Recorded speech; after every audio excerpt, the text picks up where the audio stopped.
As I said before, October is Breast Cancer Awareness. I'm pretty sure you already know that. And the team at Celebrating Life Foundation has an event that's making a return for its 24th year to support those who are battling breast cancer. And Celebrating Life Foundation founder and executive director Sylvia and breast cancer survivor Clifford Armstead are here to tell us so much more and share why it's so important to support male breast cancer survivors. Good morning to both of you. Good morning. So glad to have you here. This is such an important conversation. Sylvia, I'd love to start with you first. If you can, tell me a little bit about the Sister to Sister Fitness Festival. What is the mission behind it?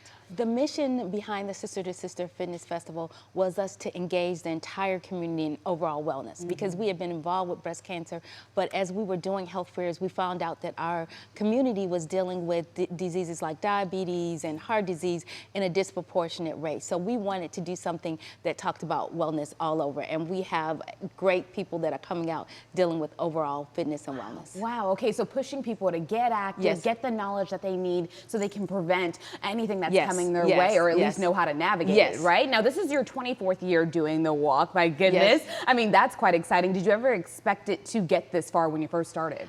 No, I couldn't have imagined the way that we have grown. This year we will have the largest donation that we've had in the history of the event. We had 6 pallets of items donated that will be at the rec center that we'll be able to bless people with. Nice. Okay, so 24 is your lucky number. It then. is. Very, very good. Clifford, I'm coming to you because I want to talk about why it's so important to shine a light on male breast cancer survivors, especially right now. Well, you know, right now it's a real personal journey for me because I got diagnosed in 2016 with male breast cancer. I found out the diagnosis on lunch break one day. And like everyone else, I went to Google to find something and I just couldn't find nothing. And when I was gave that diagnosis, it seemed like the end of the world for me. There was no information out there for male breast cancer. It was a lot of stuff out there for women with breast cancer. But the thing about it is there wasn't no support groups neither. And support groups are very important. Wow, wow. And you went through this yourself, so you know exactly the journey that other people are going through. How did you find, because you said you found out on a lunch break, which is, my goodness, I mean, your day just took a hard left. So how did you get through the journey after that? What were you leaning on? Was it your faith? Well, it's the angels like Sylvia, because I met her in 2016. It was maybe about 4 years before we actually got together, but we met because now my journey started, like I say, at lunch, because Sylvia know I always wear dress shirts. I'm always known for dressing real sharp. And so we go to lunch and I thought I dropped some food on my shirt. Come to find out, went home, took a shower, put another undergarment on, and it was blood right there. I didn't know it was blood, but I found out soon it was blood.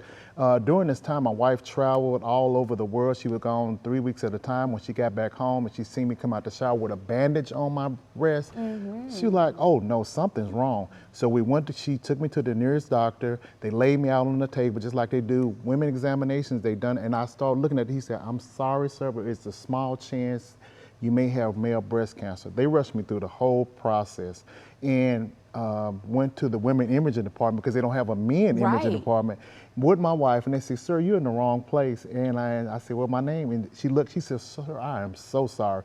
So that started the journey of me being a male breast cancer advocate, because I did not want any other men to feel that way, or not knowing that men can get breast cancer, because a lot of times men find out later once it's other parts of the body. Exactly. Okay, wait, you broke down so many good points. I don't even know where to start, but I do want to start at the fact that you were met with pushback, right? And that's why I think it's so important to talk about advocating for yourself, knowing what you're feeling, knowing how to get across to other people, okay, this is what I'm going through and I need you to listen. You know what I mean? And so I think you are setting an example for so many other people. Like you said, it's not until something else happens with the body, usually for men, especially single men, if they're not married, and they're not taking the time to really look at their health.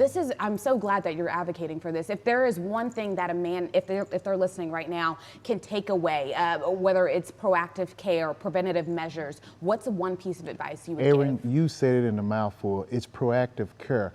You know, men, we need to be the model kings of our community and make sure that it's okay to go get seen and go get screened. That's my motto. And early detection is key. I was diagnosed in 2016. I'm entering almost 10 years, and since that time, I've gained 5 grandbabies. And I'm just so thankful for Chanel. I'm thankful for my advocates like Sylvia that puts air up under my wings to get the word out. Wow. And you can Google me. I mean, I go all over. Anytime Sylvia asks me, I'm there for her.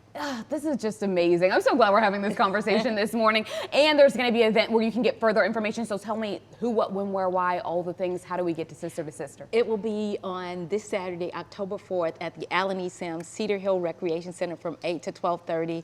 It's going to be an amazing event.